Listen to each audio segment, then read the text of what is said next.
ابو ہریرہ رضی اللہ تعالیٰ کہتے ہیں ان اسود رجلا او امرأة،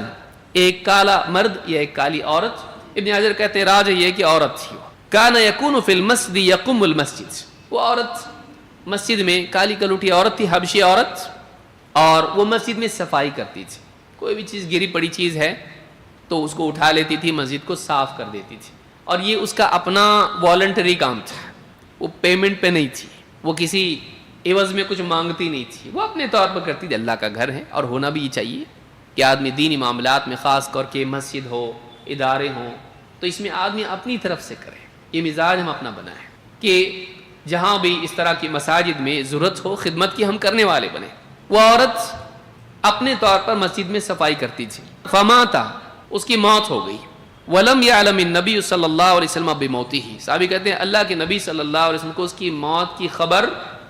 نہیں ہوئی۔ اب وہ لوگ سوچیں جو یہ کہتے ہیں، دعوے کرتے ہیں کہ نبی صلی اللہ علیہ وسلم عالم الغیب تھے، اب صحابی کو کیا کہیں گے آپ؟ گستاخ رسول۔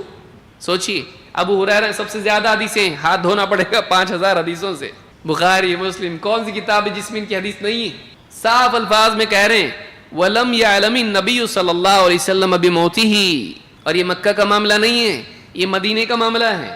پھر علم غیب کب دیا گیا؟ کہتے اللہ کے نبی صلی اللہ علیہ وسلم کو اس شخص کی مرد تھا، عورت تھی، اس شخص کی موت کا علم نہیں تھا، معلوم نہیں پڑا کہ اس کی موت ہو گئی۔ فَذَكَرَهُ ذَاتَ يَوْمٍ، کسی دن آپ نے تذکرہ کیا، وہ عورت یہاں مسجد کی صفائی کرتی تھی، کیا ہوا اس کا؟ فَقَالَ مَا فَعَلَ ذَلِكَ الْإِنسَانِ، اس شخص کا کیا ہوا جو مسجد صاف کرتا تھا یا صفائی کرتی تھی؟ قَالُوا مَاتَ يَا رَسُولَ اللَّهِ، لوگوں نے کہا اللہ کے رسول اس کی تو وفات ہو گئی، موت ہو گئی، نہیں وہ۔ قَالَ أَفَلَا آذَنْتُمُونِي، آپ نے فرمایا مجھ کو بتایا کیوں نہیں تم نے؟ سوچیے علم غیب، تم نے بتایا کیوں نہیں مجھ کو؟ یعنی خود سے تو معلوم نہیں پڑتا ہے، بتانے سے معلوم پڑتا ہے، تو کہا مجھ کو بتایا کیوں نہیں، مجھے خبر کیوں نہیں دی تم نے؟ فقالوا انه كان كذا وكذا قصته قال فحقروا شأنه، کہا اللہ کے رسول ایسا تو کوئی بہت بڑا آدمی تو تھا نہیں کہ بتائیں آپ کو، کوئی بہت بڑی عورت تو نہیں تھی کہ بہت کوئی ایسی شخصیت جو نامشین ہو اور سماج میں کوئی بڑا مقام تھا آپ کو بتائیں کہ فلاں کا انتقال ہو گیا۔ فحقروا شأنه، انہوں نے اس عورت کے معاملے کو یا اس مرد کے معاملے کو ہلکا سمجھا، انہوں نے یہ نہیں سمجھا کہ یہ بہت بڑی شخصیت ہے، اس کی خبر آپ کو دینی چاہیے۔ آپ نے فرمایا قال فدلونی علی قبرہ، آپ نے کہا بتاؤ قبر کہاں ہے اس کی، مجھ کو اس کی قبر بتاؤ۔ فاتی قبرہ فصلی علیہ، آپ اس کی قبر پر گئے اور آپ نے قبر پر جا کر اس کی نماز پڑھی، کیونکہ آپ نماز میں شریک نہیں تھے جنازے کی، تو آپ قبر پر گئے اور خصوصی طور پر آپ نے اس کی جنازے کی نماز پڑھی۔ امام البخاری مسلم نے اس کو روایت کیا ہے۔ مسلم کے الفاظ آپ نے فرمایا ثم قال ان هذه القبور مملوءۃ ظلمۃ علی اہلها، آپ نے فرمایا یہ جو قبریں ہیں یہ قبر میں مدفون لوگوں کے لیے اندھیریاں ہوتی ہیں، اس میں اندھیرا ہوتا ہے ان کے لیے۔ وان اللہ عز وجل ينورها لهم بالصلاۃ علیہم، اور اللہ تعالیٰ میری نماز کے ذریعے سے، میری دعا کے ذریعے سے ان کے لیے ان قبروں میں نور پیدا کرتا ہے، اجالا کرتا ہے، روشن کرتا ہے۔ آپ نے خصوصی طور پر اس ایک عورت کے لیے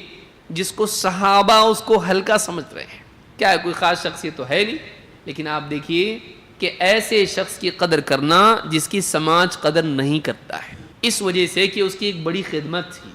آپ نے اس عورت کی قدر کی کہ وہ مسجد کی صفائی کرتی تھی، کوئی چھوٹا عمل نہیں ہے یہ۔ ہمارے نبی صلی اللہ علیہ وسلم ایسے تھے کہ جس کی لوگ بھی قدر نہیں کرتے ہیں اس کی آپ قدر کرنے والے تھے، اس کے عمل کی وجہ سے، اس کی بھلائی کی وجہ سے، اس کی خیر کی وجہ سے۔ اور آپ عام انسان، بلکہ ایسا انسان جو سماج میں اس کا کوئی مقام نہ ہو، بلکہ لوگ اس کو کچھ سمجھتے بھی نہیں ہوں، آپ ایسے انسان کی بھی قدر کرتے تھے، آپ کی نگاہ۔ اور آپ نے پوچھا کہاں ہے وہ، یعنی آپ نے خود پوچھا وہ شخص کہاں ہے یا وہ عورت کہاں ہے جو مسجد کی صفائی کرتی تھی، تو آپ دھیان دیتے تھے لوگوں پر۔ بڑی شخصیات میں چیز ہوتی نہیں، لیکن نبی صلی اللہ علیہ وسلم سے بڑھ کے شخصیت کون سی بڑی ہو سکتی ہے؟ لیکن آپ ایک عام انسان کا جس کو سماج بھی ہلکا سمجھ رہا ہے آپ اس کا بھی خیال رکھتے تھے، اور آپ خود گئے اور آپ نے جا کے قبر پر نماز پڑھی اور وجہ بھی بتائی کہ قبریں ان میں اندھیرا ہوتا ہے، اللہ میری نماز کے ذریعے سے ان میں اجالا کرتا ہے۔ تو یہ شرف اس عورت کو نصیب ہوا، آپ کی نماز کا، اور خصوصی نماز، اسپیشل نماز اس کے لیے، اور اس کی قبر میں نور ہو جائے آپ کی نماز کے ذریعے سے، یہ ہمارے نبی صلی اللہ علیہ وسلم ہے۔